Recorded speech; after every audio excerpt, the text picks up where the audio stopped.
اللہ تعالیٰ نے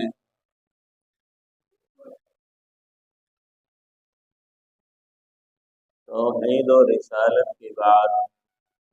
سب سے اہم ترین فریضہ جو بندہ مومنین کے اوپر فرض فرمایا ہے وہ نماز۔ اسی لیے ایمان بالغیب کے بعد سب سے پہلے اللہ تعالیٰ نے نماز کا تذکرہ فرمایا، الذین یقیمون الصلاۃ ویؤتون الزکاۃ۔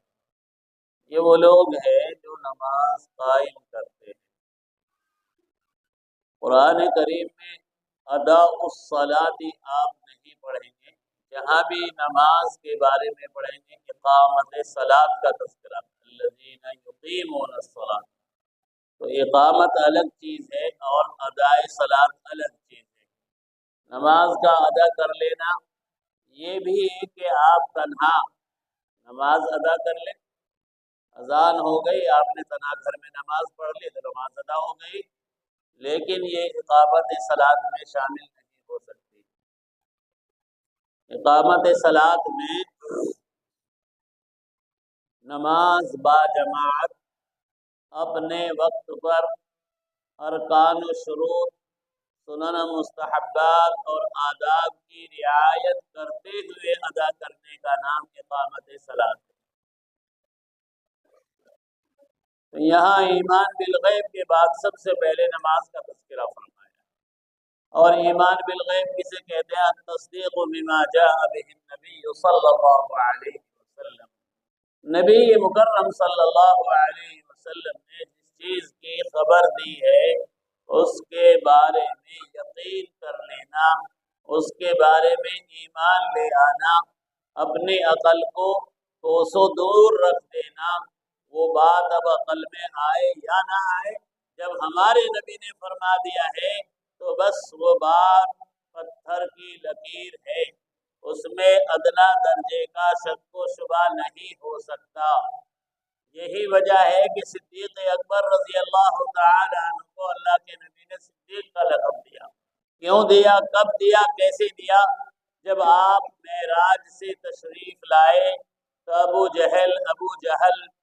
ایسے نالائق قسم کے لوگوں نے موقع پا کر سوچا کہ آج آپ کو جھٹلانے کا بہت اچھا موقع ہے، اور سب سے بڑا دوست صدیق اکبر ابو بکر ہے، اس لیے سب سے پہلے جا کر اسی کو قائل کر لیتے ہیں۔ تو جا کر سوال کرتا ہے ابو جہل کہ ایک مسئلہ ہے، ایک بات پوچھنی ہے کہ اگر کوئی شخص یہ کہے کہ میں راتوں رات بیت اللہ سے بیت المقدس اور بیت المقدس سے پھر آسمانوں کی سیر پر گیا، جنت و جہنم کا مشاہدہ کیا، اللہ تعالیٰ سے شرف ہم کلامی ہوئی، اور بار بار آیا اور گیا، اور رات کے ایک حصے میں یہ سارا عمل انجام پایا، تو کیا آپ ایسے شخص کی تصدیق کرو گے؟ صدیق اکبر نے کہا کہ ایسا شخص جھوٹا ہے۔ تو سمجھا کہ بات بن گئی ہے، کہنے لگا کہ آج تمہارا دوست محمد صلی اللہ علیہ وسلم یہی دعویٰ کر رہا ہے۔ اور آپ نے فرمایا کہ اگر میرا دوست محمد صلی اللہ علیہ وسلم یہ دعویٰ کر رہا ہے تو میں اس کی تصدیق کرتا ہوں۔ یہ کون سی بڑی بات ہے؟ روزانہ جبریل امین عرش سے آپ کی خدمت اقدس میں آ کر دو زانو بیٹھتے ہیں اور آپ کے پاس پیغام وحی لاتے ہیں کہ اگر اللہ تعالیٰ نے ایک دن اپنے پاس آپ کو بلا لیا تو اس میں کون سی تعجب کی بات ہے؟ تو اللہ کے نبی علیہ السلام نے اس وقت آپ کا لقب صدیق آپ کو عطا فرمایا۔ تو میں عرض کر رہا ہوں کہ ایمان بالغیب یہی ہے کہ آخرت کے تعلق سے بعد الموت جتنی چیزوں کی خبر دی گئی ہے ان تمام چیزوں کے بارے میں یقین اور تصدیق کرنا اور اس کو سچا سمجھنا، یہی ایمان۔ اگر آخرت کی کسی ایک چیز کے بارے میں ہمیں شک و شبہ ہے تو ہمارا ایمان ناقص سے مکمل نہیں۔ چاہے جنت کا معاملہ ہو، چاہے جہنم کا معاملہ ہو، چاہے عذاب قبر کا معاملہ ہو، چاہے حشر نشر کا معاملہ ہو، چاہے حساب و کتاب کا معاملہ ہو، چاہے میدان محشر میں جمع ہو کر اللہ کے سامنے کھڑے ہونے کا مسئلہ ہو، چاہے حوض کوثر پر آپ کی امت کے جمع ہونے کا مسئلہ ہو، اور چاہے حساب و کتاب جنت اور جہنم میں جانے کا مسئلہ ہو، ان تمام چیزوں پر یقین رکھنا یہی ایمان بالغیب ہے۔ عجیب و غریب بات ہے کہ دنیا کے جتنے مذاہب ہیں وہ دنیا کے سارے مذاہب آستھا کی بنیاد پر ٹکے ہوئے ہیں، آستھا کی بنیاد پر ٹکے ہوئے ہیں۔ ان سے اگر کسی چیز کے بارے میں آپ دلیل مانگو کہ بھائی تم بتوں کی پوجا کیوں کرتے ہو، اس کے اوپر تمہارے پاس دلیل کیا ہے، اس کا ریزن کیا ہے، سبب کیا، نہیں بتا پائے۔ بس ہماری آستھا ہے، ہمارا ایسا فیت ہے، ہمارا ایسا یقین ہے کہ بس ایشور کی روح ان میں اتر آتی ہے اور یہ ایشور کی ایک تصویر ہے، اس سے ہم مانگیں گے تو ہمارا کام اور بیڑا پار ہو جائے گا۔ یہی تو مشرکین مکہ بھی کہا کرتے تھے کہ ما نعبدہم الا لیقربونا الی اللہ زلفا، ہم ان معبودوں سے اس لیے مانگتے ہیں کہ یہ اللہ کی بارگاہ میں ہمارے سفارشی بن جائیں گے،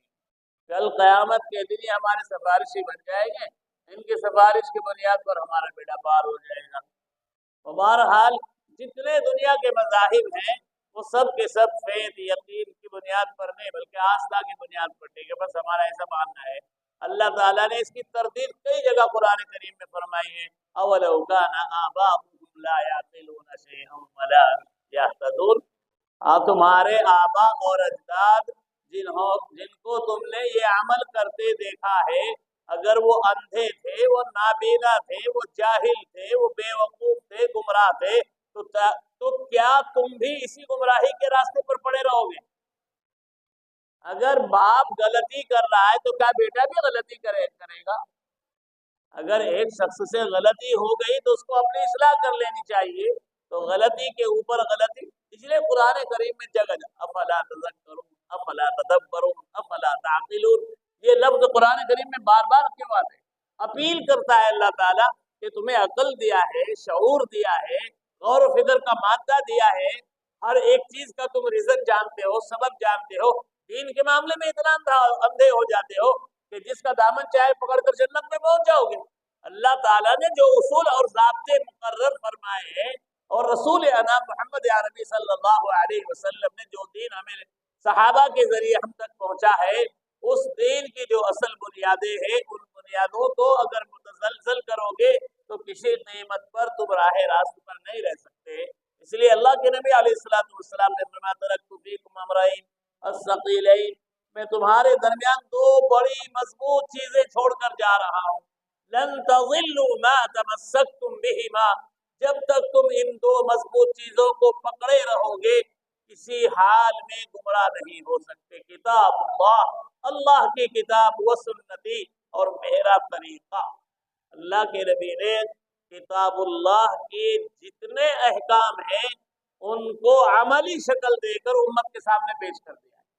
تو معلوم یہ ہوا کہ ذات نبوی صلی اللہ علیہ وسلم کتاب اللہ یعنی قرآن کریم کی عملی تفسیر ہے، عملی تصویر ہے۔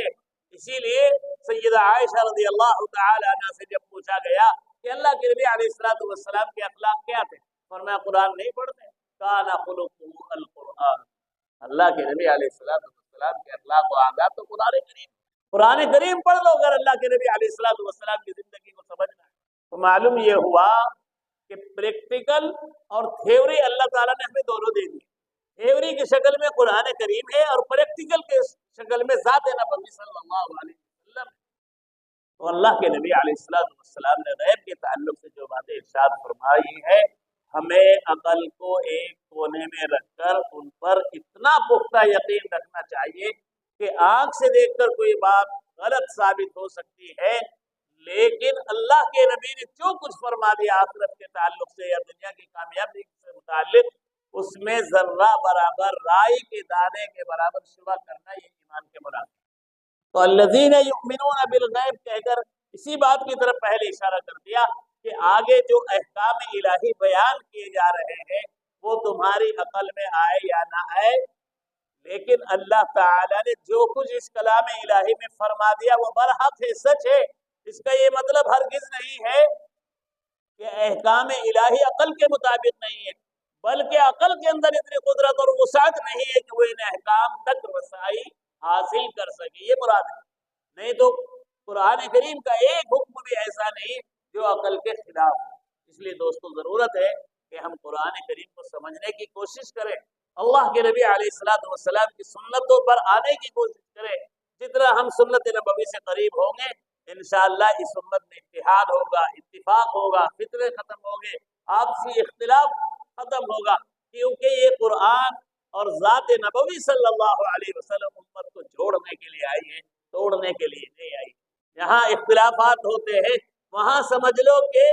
ہم قرآن و سنت سے ہٹے ہوئے ہیں، اس لیے اختلاف کی نوبت آئی ہے، ورنہ کلام اللہ ایک ہے، ساری کائنات کی ہدایت کا سبب ہے، ذات نبوی صلی اللہ علیہ وسلم ایک ہے، آپ کا عمل پوری کائنات انسانی کے لیے ایک ہے، چاہے وہ ایران کا ہو، چاہے توران کا ہو، فارس کا ہو، افریقہ کا ہو، افغانستان کا ہو اور ترکمانستان کا ہو، کہیں کا بھی بسرے والا مومن ہو، اس کے لیے ذات نبوی صلی اللہ علیہ وسلم کا عمل ہے۔